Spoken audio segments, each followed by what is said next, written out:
Bonjour à tous et à toutes. Merci de nous rejoindre une fois sur Afro Info de sa 43 mardi 24 février 2026.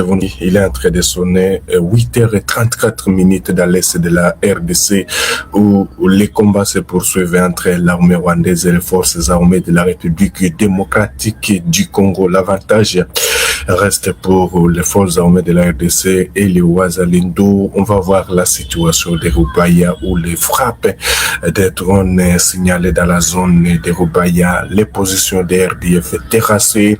On va vous donner les bilans puisque des sources locales confirment en tout cas une frappe qui a fait mal au RDF pendant qu'il s'est rassemblé puisqu'il y a eu beaucoup de renforts de forces de défense du Rwanda. Des officiers du Rwanda viennent de tomber. Vous verrez la situation. Merci beaucoup.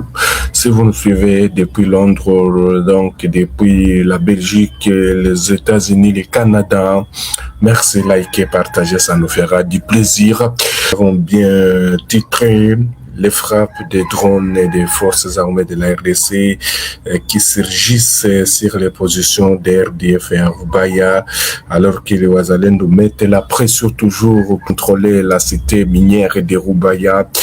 Nous venons à peine de se réveiller où une source dans la région qui est tout proche nous confie qu'une frappe est attribuée à un drone des forces armées de la République démocratique du Congo a visé les éléments du Rwanda, voilà, les éléments donc des forces de défense du Rwanda RDF dans la zone de Rubaya.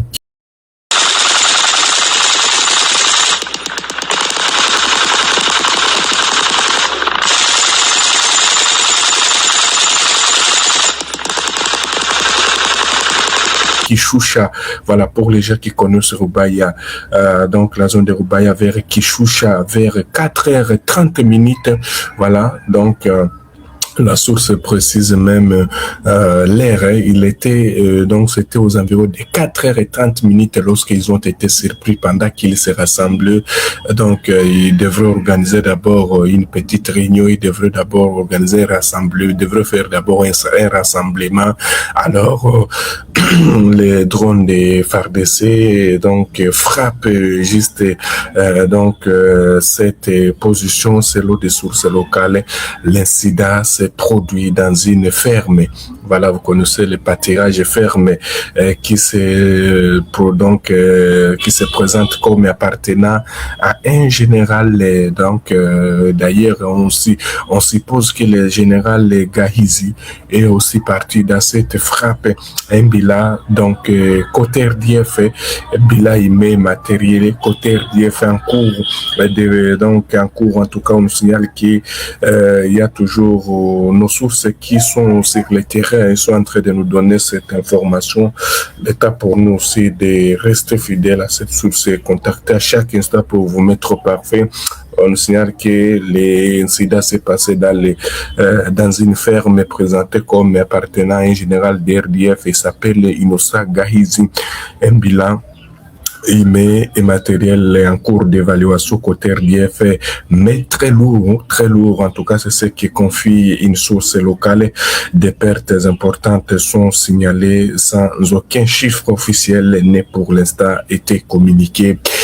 Sache que les Wazalendo qui sont à moins de 15 km encore de la cité de Rubaya, après avoir contrôlé toutes les voies ou toutes les positions stratégiques des forces de défense de Rwanda.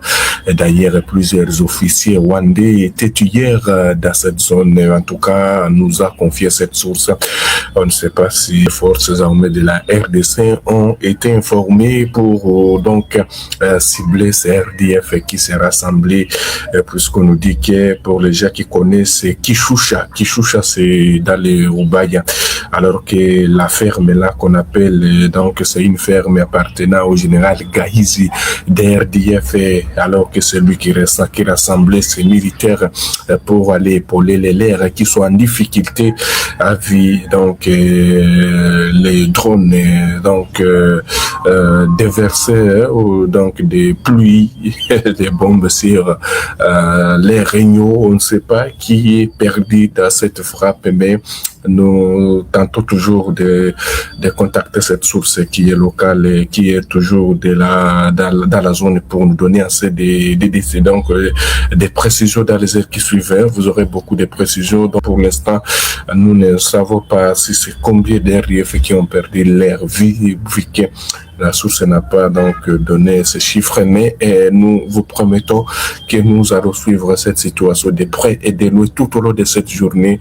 Nous restons toujours aux côtés de vous pour vous donner message que les Wazalendo hier réussissaient aussi à récupérer l'agglomération de Kazinga. Hapa ni defense ya Kazinga deja tunakamata. Tuko na FRDC. Mbona hii ni defense ya Kazinga. Defense ya Kazinga mnasikia? Sikia. Hapa ni Kazinga. Naona Kazinga hapa tunakamata. Hapa tuna aloze Mashaki. Okay. Mashaki. Okay. Hapa ni Kazinga. Ona Kazinga. Kazinga hapa. Naona watoto wetu. Kazinga. Hapa ni Kazinga. Estro bataillon 34-15. Tunakamata Kazinga kabisa. Ona Bavier. President Chichi. Kazinga hii. Ona defense ya Kazinga hapa ndio tunakamata sahi. Unaona milima ya Ntete. Milima ya Ntete unaona? Satre ya Kazinga alishakuwa poli. Ilishakuwa poli. Ndio Kazinga hapa. Unaona?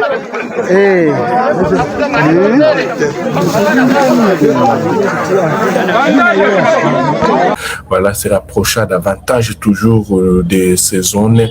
Vous devez retenir que les Wazalendo donc mènent en tout cas une offensive terrestre au sol. En tout cas, ils se débrouillent pas mal. Ces gens, ces jeunes hommes, ils l'ont fait. Ils sont en train de le faire s'égarer. On ne sait pas qu'est-ce qui va se passer dans les jours qui vont reprendre. Mais attendons voir. En tout cas, en ce qui concerne cette agglomération de Roubaïa, sache que tout peut arriver dans les heures qui suivent, puisque déjà avec cette frappe aérienne, puisque ça va déjà aider les troupes au sol, les troupes qui sont au sol, et là nous citons les résistants Wazalendo qui sont en train de se battre toujours pour reprendre le contrôle de cette cité minière, puisque c'est une cité minière qui donne 2,5 millions de dollars au Rwanda, qui occupe Goma, Bukavu et certaines parties de Buturu et Massissi, alors que donc Roubaïa produit beaucoup, au moins 110 tonnes par mois.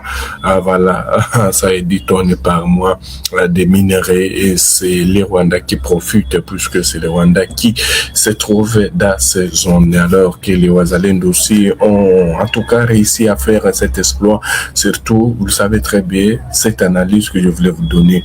On se rappelle tous que lorsque les RDF ne devrait pas accepter que les Wazalendo se rapprochent de cette localité, mais qu'est-ce que les Wazalendo ont fait? Imaginez-vous, les Wazalendo étaient tellement très éloignés de cette agglomération, ils étaient tellement très loin, mais les RDF, puisqu'ils conservaient très bien, en tout cas, ils protégeaient très bien cette cité, puisque c'est une cité qui les donne beaucoup d'argent. Mais imaginez-vous, les Wazalendo sont quittés très loin pour en récupérer pas mal d'agglomérations jusqu'à en arrivant même à moins de 15 km de Roubaïa Centre. En tout cas, ces gens sont tellement très forts, ces résistants Wazalendo. En tout cas, voilà, c'est ce que vous devez retenir ce matin pendant qu'il est en train de sonner 8h44 dans l'est de la RDC. La situation reste tendue et une autre source parle qu'il y a un mouvement des ambulances côté donc Roubaïa, alors que d'autres militaires rwandais sont en train de quitter. On attend toujours, en tout cas, on attend qu'est-ce qui va se passer. Les Wazalendo vont-ils créer une sensation, vont créer un miracle, c'est maté? Attendons voir, puisque déjà avec ces frappes aériennes qui ciblent déjà les positions des RDF au niveau de la ferme, donc les Bichoucha, des Kichoucha, en tout cas, ça peut donner déjà un avantage puisque réduire déjà le nombre d'éléments des RDF qui avaient donc l'intention d'aller aussi donc faire pour contraindre les Ouazalendou de ne pas avancer. Les Ouazalendou vont-ils encore signer les retours? C'est maté dans la cité de Roubaïa. Tous nous attendons et nous regardons toujours. Voilà, donc sache que la situation reste tellement tendue alors que c'était vers 4h30. Et d'ailleurs, on nous signale que les Sokoy aussi, les drones des FARDC ont visité l'agglomération de Mouchaki. Mouchaki, c'est tout proche de ça que les FARDC ont entamé en tout cas une opération aérienne à Roubaïa où les RDF sont littéralement giflés au point d'abandonner la cité, voilà, et prendre les larges, voilà, nous avons même cette source, donc attendons voir qu'est-ce qui va se passer si les Ouazalendou vont-ils percer les lignes pour donc se retrouver et pourquoi pas déborder pour se retrouver dans cette cité minière qui donne 2,1 millions de dollars à cette armée rwandaise, voilà, imaginez-vous, donc c'est beaucoup, voilà, beaucoup en tout cas, puisque 70% des réserves mondiales de coltan se trouvent dans cette zone où les minerais qui sont dans cette zone produisent les véhicules donc électroniques, il y a les iPhone, voilà, les marques de téléphone iPhone 17 Pro. Vous voyez que la RDC est riche. Alors avec à la tête du pays son excellence Félix Tshisekedi qui a déjà démantelé l'ennemi est connu de tous, c'est Paul Kagame qui déstabilise l'Est de la RDC. Plus de 30 ans, la RDC est agressée. Aujourd'hui, la RDC est en train d'aller vers sa lumière. Voilà, merci beaucoup à tous nos téléspectateurs donc, qui sont toujours fidèles à cette chaîne, c'est Matéi. Merci à Willy Bangissa depuis Kassai. Voilà, du côté de Kavumu, il y a un calme, bien sûr, et Anne Kiabou. Oui, du côté de Kavumu, il y a un calme.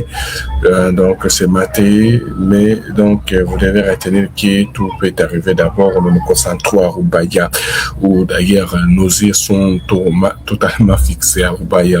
Nous allons voir les Ouazalendou de FARDC de venir à Roubaïa. Voilà, merci beaucoup, que Dieu vous bénisse, et surtout, ça a été un grand plaisir pour moi de vous retrouver ce matin. Je vous reviens tout à l'heure, voilà, c'est à peine, donc, on vient de se réveiller avec cette nouvelle, voilà, donc, on devrait la partager ensemble. Nous sommes arrivés à la fin de cette édition. Merci à vous de nous avoir suivis jusqu'ici. Si vous avez apprécié ces contenus, n'oubliez pas de vous abonner à notre chaîne, d'activer la cloche de notification pour ne rien manquer de nos prochaines vidéos. Likez et partagez cette vidéo. On se retrouve très prochainement. À bientôt.